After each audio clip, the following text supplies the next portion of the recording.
এখনো সে বৃন্দাবনে। ফাইনালি আমি পৌঁছালাম ভক্তির শহর, মায়ার শহর মায়াপুর। বাঁশি বাজে রে।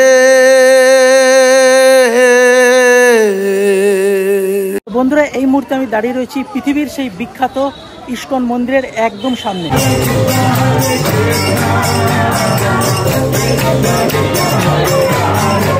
এশিয়ার সর্ববৃহৎ ইস্কন মন্দিরে আপনাদেরকে মন থেকে স্বাগত জানাই।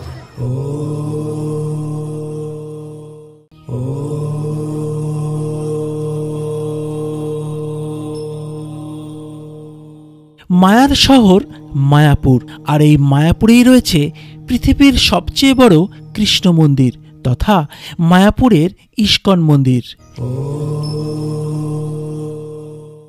কলকাতা থেকে মায়াপুর একদিনের মধ্যে কিভাবে ঘুরে নেবেন, কি কি দেখবেন, ভোগ প্রসাদ কীভাবে এবং কোথায় পাবেন, মোট খরচ কত হবে, আর যদি এখানে এক রাত থাকতে চান তাহলে কোথায় থাকবেন, এই সব কিছু প্রশ্নের উত্তর থাকছে আজকে আমার এই ভ্রমণ কাহিনীতে।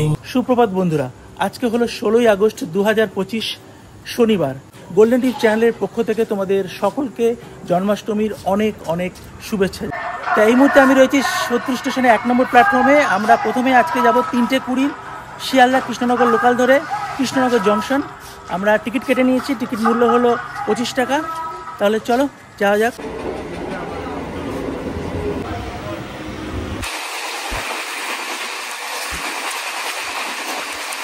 ঘড়িতে এখন এই মুহূর্তে সময় হলো পুরো 6টা, 5:48 টাইম ছিল। আমরা প্রায় 10-12 মিনিট লেটে পৌঁছালাম কৃষ্ণনগর।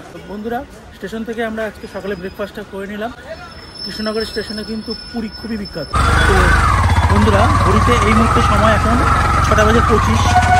আমরা অটো ধরে নিলাম স্টেশনের বাইরে থেকে। এখান থেকে মিনিমাম 35 থেকে 40 মিনিট সময় লাগবে। আমরা পৌঁছাবো বুলোরের ঘাট, আর আমাদের ভাড়া পড়লো পার হেড এখানে 30 টাকা। তো বন্ধুরা, নামলাম অটো থেকে। কৃষ্ণনগর স্টেশন থেকে এই স্বরূপগঞ্জ ঘাট পর্যন্ত আসতে অটোতে আমাদের সময় লাগলো প্রায় 35 মিনিট, আর ভাড়া পড়লো 30 টাকা। অটো যেখানে নামালো সেখান থেকে পায়ে হেঁটে 1 মিনিটেরও কম সময় একটু হেঁটে আসতে হবে। আমরা চলে আসলাম এই স্বরূপগঞ্জ ঘাটের সামনে। তো বন্ধুরা, টিকিট কেটে নিলাম। টিকিট ভাড়া হলো 3 টাকা। লঞ্চ ছেড়ে দিল। এই যে গঙ্গা জলঙ্গি পেরিয়ে আমরা জাস্ট যাব ওই পারটায়। আর এখান থেকে তোমাদের ভিউটা দেখাচ্ছি, দেখো কত সুন্দর লাগছে।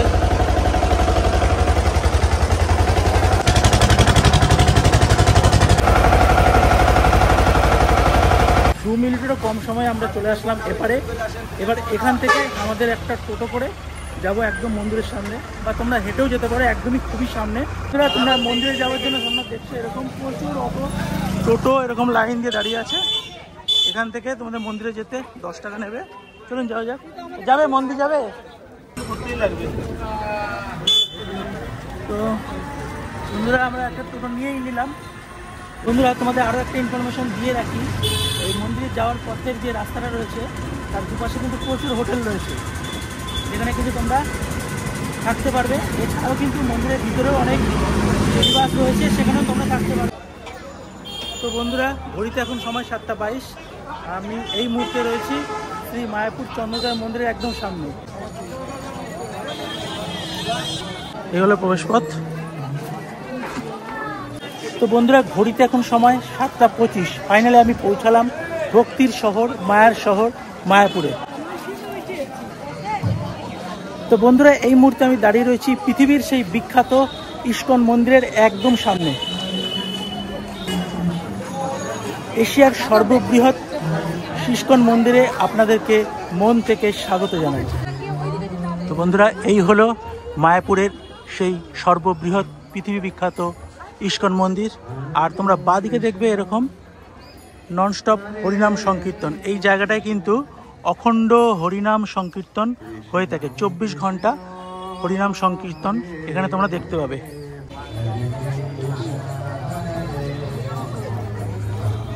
বন্ধুরা, এখানে কিন্তু ডান দিকে দেখবে তোমরা বিভিন্ন ভবনের কুপন কাউন্টারগুলো রয়েছে, যেখান থেকে তোমরা কুপন কেটে নিতে পারবে মহাপ্রসাদের জন্য। তো বন্ধুরা, প্রত্যেকটি কাউন্টারে কিন্তু আলাদা আলাদা মেনু রয়েছে। প্রত্যেক কাউন্টার থেকে তোমরা কিন্তু আলাদা আলাদা মেনু হিসাবে তোমরা এখানে কুপন কাটতে পারো।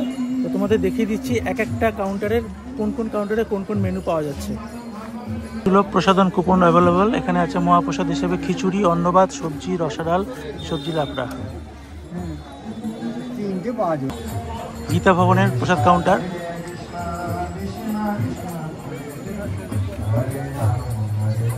এটা হলো নামহট্ট ভবনের প্রসাদ কাউন্টার। এটা হলো গদা ভবনের প্রসাদ কাউন্টার। তোমাদের একবার দেখিয়ে দিই।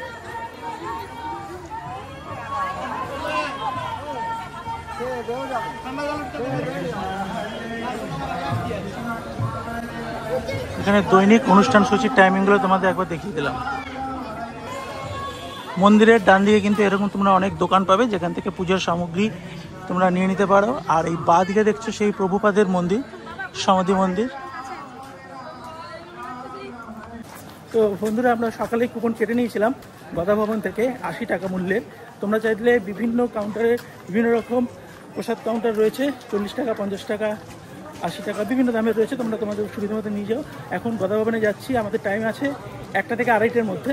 তো যাবো, এখন প্রসাদ সংগ্রহ করবো। বন্ধুরা, এই হলো গদা ভবনের বাইরের অংশটা। তোমরা দেখো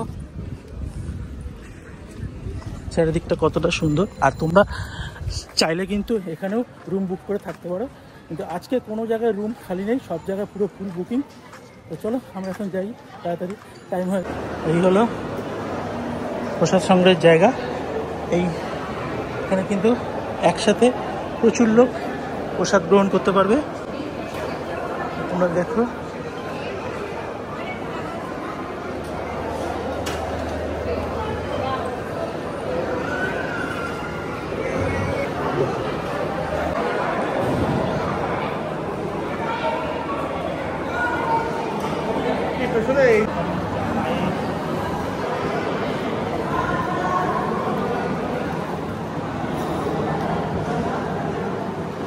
আমরা প্রসাদ গ্রহণ করলাম। কি বলবো বন্ধুরা, অপূর্ব লাগলো, অপূর্ব। পেট তো ভরলই, সেই সঙ্গে মনটাও ভরে গেল। আর হবে নাই বা কেন, ভগবানের আশীর্বাদ যে মিশে রয়েছে। তা আমরা প্রসাদ গ্রহণ করলাম। এখন আমরা এখান থেকে বেরিয়ে যাব গোশালা। গোশালাটা তোমাদের, আর এই দেখছো সেই নতুন যে মন্দির তৈরি হচ্ছে, আমরা আজকে এই মন্দিরে দর্শন করব, ভিতরে যাব। আচ্ছা বন্ধুরা, এই হলো যে পুরানো যে শ্রী মায়াপুরের চন্দ্রোদয় যে পুরনো মন্দির রয়েছে, এটা হলো সেই মন্দির। এখানে কিন্তু রাধাকৃষ্ণের বিগ্রহ এখানেই পূজিত হচ্ছে। এরপর কিন্তু নতুন মন্দির যখন হয়ে যাবে তখন সেখানে কিন্তু এই বিগ্রহ নিয়ে যাওয়া হবে। চলো ওখানে যাব। তো বন্ধুরা, এখানে শ্রী মায়াপুর চন্দ্রোদয় মন্দিরের ডেইলি টেম্পল যে প্রোগ্রামটা আছে সেটা তোমাদের দেখিয়ে দিচ্ছি। তোমরা এখান থেকে দেখে নিতে পারো।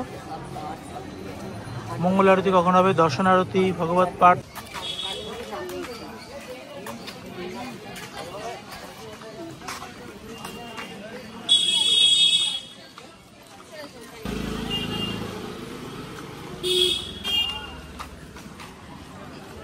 এদিকে আশ্রম, শ্রীলা প্রভুপাদ আশ্রম। তো বন্ধুরা, এটা হলো শ্রুতি ভবন। তো বন্ধুরা, আমরা চলে এসেছি। এই হলো গোশালা, এই হলো মায়াপুরের গোশালা। এখানে প্রায় শয়ে শয়ে গরু, বাছুর, বলদকে ভালোবাসার সাথে পালিত করা হয়। এখানে শুধুমাত্র দুধের জন্য না, এখানে গরুকে সেবা, ভগবানকে সেবা করার হিসাবে মনে করা হয়। তো এখানে প্রত্যেকেই ভক্তরা গরুকে খাবার দেন।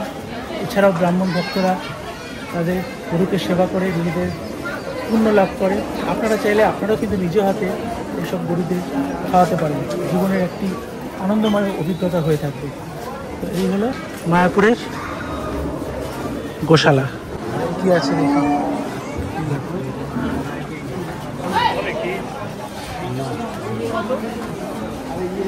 চলে আসতে পারো। এই যে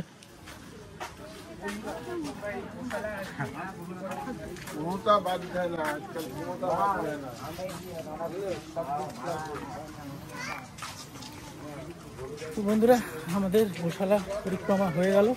তোমরা দেখলে যে এখানে কীরকমভাবে গোশালায় গরুদের সেবা করা হচ্ছে। আর তোমরা চাইলে এখানকার এই গরু দুধের দই ক্ষীর ঘি এখানে পাওয়া যায়, তোমরা এখান থেকে নিতে পারো, খুবই সুস্বাদু। আমরা নিলাম ক্ষীর, আমরাও নিলাম, খুবই সুস্বাদু এখানে।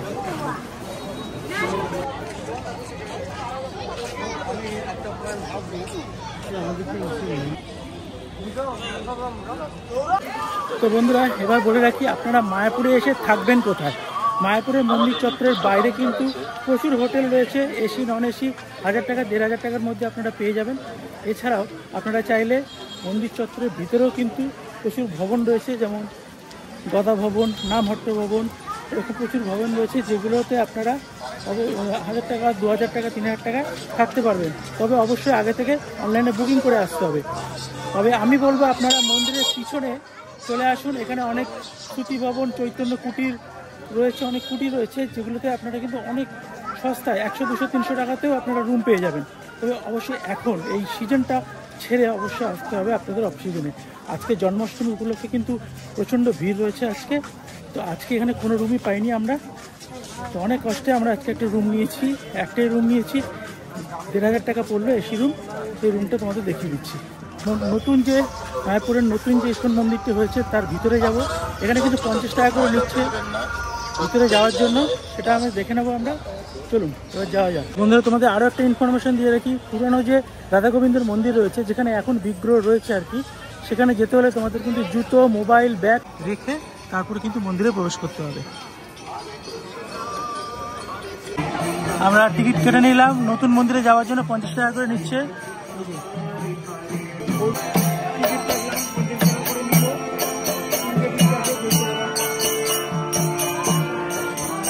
আমরা ঢুকলাম এই নতুন মন্দিরে, এই যে টিকিট 50 টাকা করে নিয়েছে।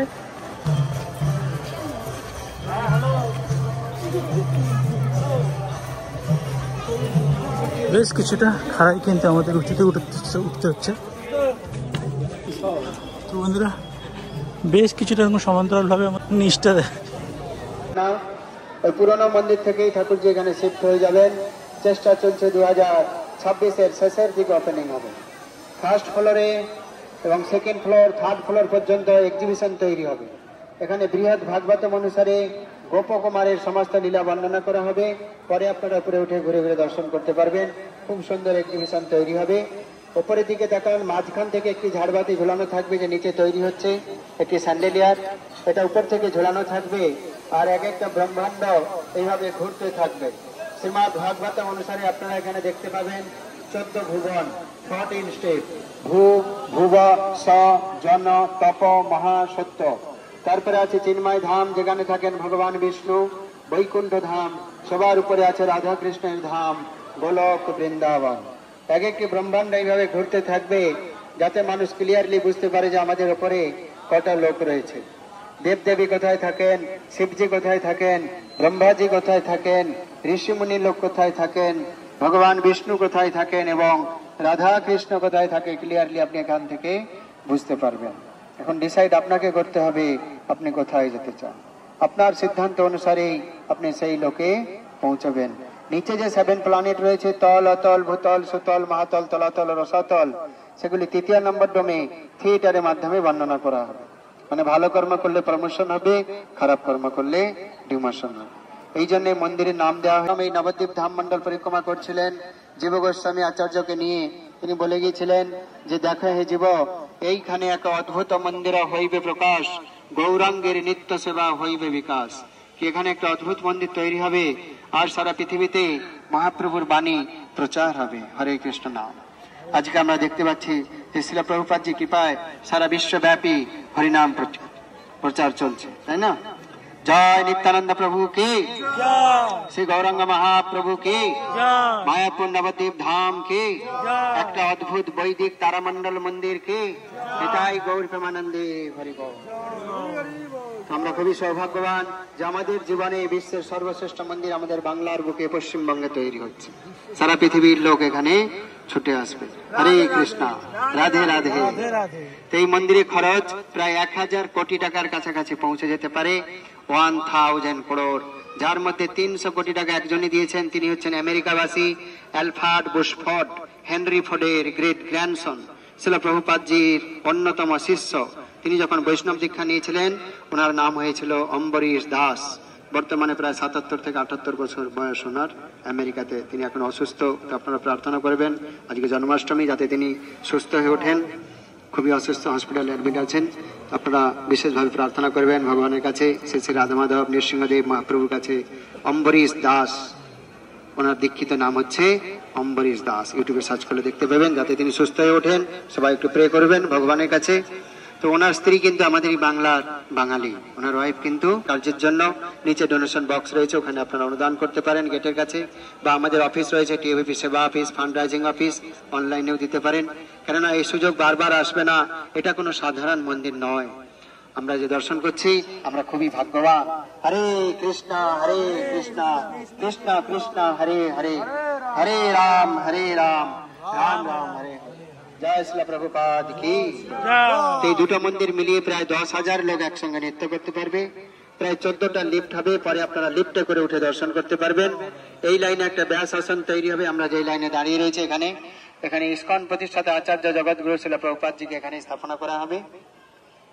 এই মন্দিরের এটাই হবে মেন গেট, মেন এন্ট্রান্স। দয়া করে কেউ ব্যারিকেডের ভেতরে গিয়ে ছবি তুলবেন না, দূর থেকে ছবি তুলবেন। হরে কৃষ্ণ। তোমরা শুনলে এই নতুন যে বৈদিক মন্দির তৈরি হচ্ছে তার পুরো বর্ণনা কিন্তু তোমাদের শোনালাম। তো বন্ধুরা, আজকে জন্মাষ্টমী উপলক্ষে কিন্তু যা যা হলো সকাল থেকে তোমাদের খুব সংক্ষেপের মধ্যে কিন্তু দেখালাম। ফুল ডিটেলস ভিডিও কিন্তু আগামী পর্বে অবশ্যই আসবে, তোমরা অবশ্যই দেখো। তা আজকের মতো ভিডিওটা এখানেই শেষ করছি। ভিডিওটি কেমন লাগলো অবশ্যই কমেন্টস করে জানিও। ভিডিও ভালো লাগলে অবশ্যই লাইক দিও, আর আমার চ্যানেলে নতুন হলে অবশ্যই চ্যানেলটি সাবস্ক্রাইব করে আমার পাশে থেকো। তোমাদের সাথে খুব শীঘ্রই দেখা হচ্ছে পরের পর্বে। ততক্ষণ ভালো থেকো, সুস্থ থেকো এবং সাবধানে থেকো। টাটা।